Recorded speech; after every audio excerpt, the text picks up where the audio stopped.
Good morning. It's Theresa, Ketofatgurlnomore. So, yesterday I had all these little baby hairs. They're just, well, at least I got new hairs coming in, but you know what? Most of them are gray, actually like white. But I really don't care as long as my hair gets thick. That's all that matters. It's getting really, really bad. Look at this. But you know what? I have so much hope because I've been watching videos of all of you ladies talking about losing hair, but then it grows back. So that gives me hope. Okay. So yesterday I tried doing the fat fast. Okay. So I had my bulletproof coffee in the morning, and oh my word, by like 11:30 I thought I was starving to death, which is so weird because I normally don't even eat my first meal until like, between 12 and 2. So I don't know. I thought it was just my mind. I thought it was like something in my mind, like just because I knew I wasn't gonna eat anything, making me like almost like a relapse because my mom has all this junk in the kitchen, like for her birthday. Like there's like 3 cakes and a cupcake, and I was just looking at it, and I was like almost like salivating. I want to say it's the first time in my 7 months on keto that I almost cheated.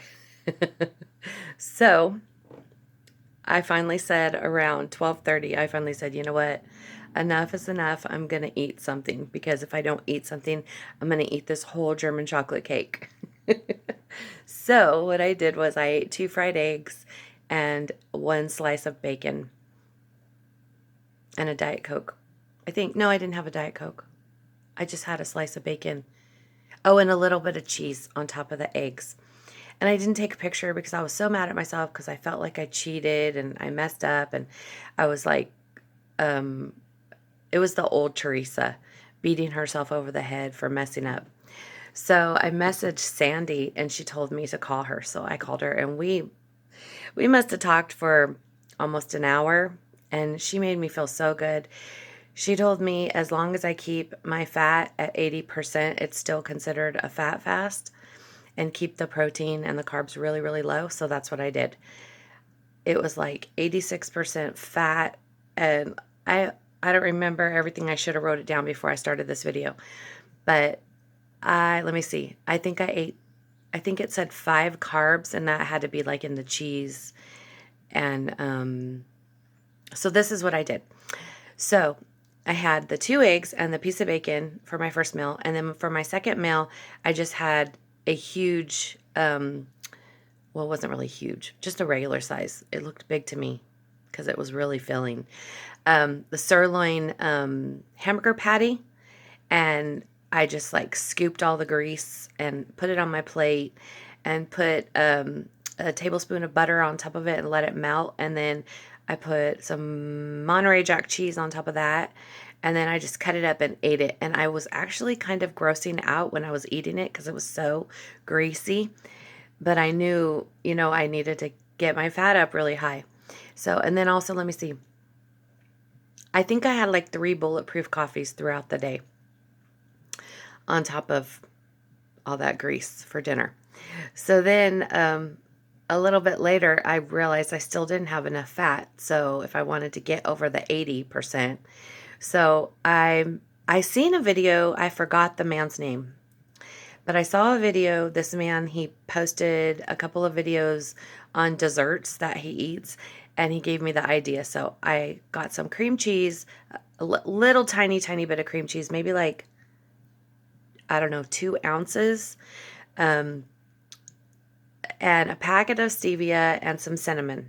And I mixed it up, and then I put a dab of whipped cream on top, which I probably shouldn't have did, but I did anyways because I'm bad.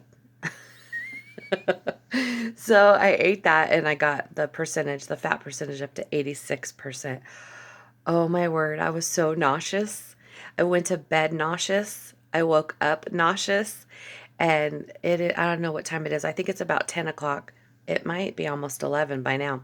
Let me see if I can see the time on my phone. Oh no, it's not. It's only 9:39, but I've been up since 6 o'clock this morning because my father gets up really early every morning, and the first thing he does is opens the front door, and I sleep on the couch right by the front door. So that usually wakes me up, or him walking around wakes me up. But this morning, the most rudest, obnoxious noise in the world woke me up. It was so rude and obnoxious that I wanted to get up and punch somebody in the face.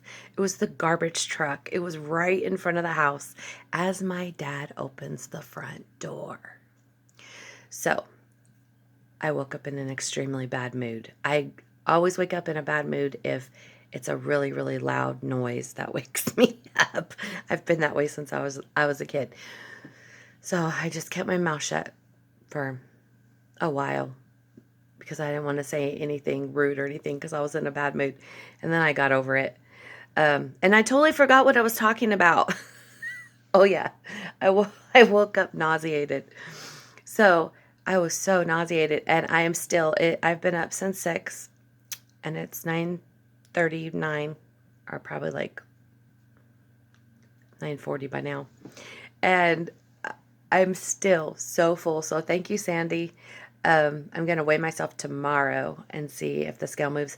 Today, I think what I'm going to do is just fast all day until dinner, and just water until dinner. And I'm making a taco salad, and I don't even know if I'm going to do salad. I might just do the meat and cheese because I've really been backing off of the veggies because of all of the carbs. I've been trying to do as low carb as possible. So I just had to tell you all that. I thought, I cannot believe how full I am, Sandy. You were so right. She said, get your fat up really high the night before if you're going to do something like that. So, oh my God, I feel like a stuffed pig. I feel like I had Thanksgiving dinner and Christmas dinner and the desserts all together. I'm so full. I feel like I'm full up to here with food.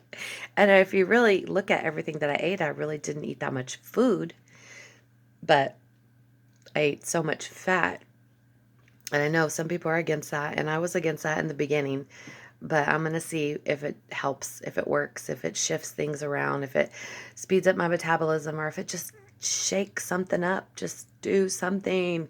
And then also, Sandy gave me so many good pointers. Man, she has so much wisdom. If y'all don't watch Sandy's Losing It, you need to start watching her channel because she is just full of wisdom. She knows a lot of medical stuff, and she just blew me away. A lot of stuff she told me, like the scale just like really doesn't even matter, people. It's all about the inches. Seriously, Crystal, it's all about the inches. She explained to me, and I've heard this before, but I didn't know for sure if it was true, but I'm guessing it is because Sandy told me yesterday. But she told me that when you're on keto and you're fat adapted and that scale is not moving, but the inches still are moving, your body is making new bone mass. And of course, muscles. And I am seeing muscles where I've never seen muscles before. But when she started talking about the bone mass, I was thinking that must be why my arthritis, like in my spine and neck, doesn't hurt like it used to hurt. Like the only time it does is if I overdo it exercising. So I'm thinking like this diet is like the best diet in the world for anybody with arthritis. So if y'all know people with arthritis, you need to tell them about this diet because I have osteoarthritis in my neck, all the way in my spine, my whole spine, but it's really, really bad in the vertebrae, right where my bra strap is. It's always felt, the only way I could explain it in the past to people is it feels like I got kicked by a horse in that spot. Sometimes it would hurt so bad. It would be like debilitating. I like couldn't move. I'd have to sit with an ice pack on it and not move. It would hurt so bad. So anyways, I'm so thankful. And then also she talked to me about my exercising, and she explained to me that you know, I haven't exercised for many years, and I was really, really big. And when I'm exercising, I'm making those, I'm just tearing up my ligaments and my tendons and my muscles, and I'm like torturing them. So I really need to wait until I lose a little bit more weight before I go back out there and start exercising like I was, because I was like really, I go overboard, and I don't have I don't have like, there's not an off switch with me. The only time I stop is when I just can't do no more. And I mean, there's no, okay, I'm either hot or cold. There's no lukewarm for me in every single aspect of my life. I don't know why I'm like that, but that's how God made me. And that's how I am when I exercise. I either don't do it at all, or I just go full forward and go crazy doing it. And so that's why I always hurt myself. So I'm going to take a break, y'all. I'm not going to be doing the walk and rambles. At least I'm going to give myself a week to recuperate, because I've already, I don't remember how many days it's been. I don't even remember. I think I walked on Monday. I know I did walk once or twice this week, the beginning of the week. It might have just been once. But my that whatever this is going on in my lower back, it's going down my rear end, my left cheek, down into my hip, down my thigh, all the way to my knee. And it's just this burning on fire pain. And I literally sat all day long with the heating pad on it while I was watching y'all's videos and checking messages and just doing everything that I do on social media, which is another thing that I was talking to Sandy about. My life is like so busy on my phone now. Like, I know I irritate my parents. I probably irritate the fire out of them because I'm always on my phone. But I've got my Instagram account, I've got my YouTube, I've got 2 Facebook accounts and a Facebook group. So I'm constantly talking to people on all of those. I always have messages coming in on all of those. And then family and friends call, and I'm just like so consumed with my phone, and it's probably a really bad thing, and I need to pull away from it. But at this point in my life, I don't have my own house. I don't have my own, I mean, I do cook over here, but I don't have like a routine like I normally would in my own house. So the phone and you guys are keeping me like focused on my diet and helping people. And I don't know, it's probably what's keeping me going and keeping me so where I'm not getting depressed or, just crying and all the time. And when it was that time of the month, I had a couple days where I was really emotional and it was hard, but I made it. And so anyways, thank you all for all of your encouraging words. All of you guys, all my subscribers, you guys are becoming friends, and I so appreciate all of you. So anyways, this was a long ramble. But y'all, if you haven't subscribed to my channel already, please do so. Like and share and ring that bell. And y'all have a beautiful day. It's ugly here. It's gloomy. And I'm hoping the sun will break through those clouds and give us a little bit of heat, because it's been really cold. But y'all have a beautiful day. God bless. Bye.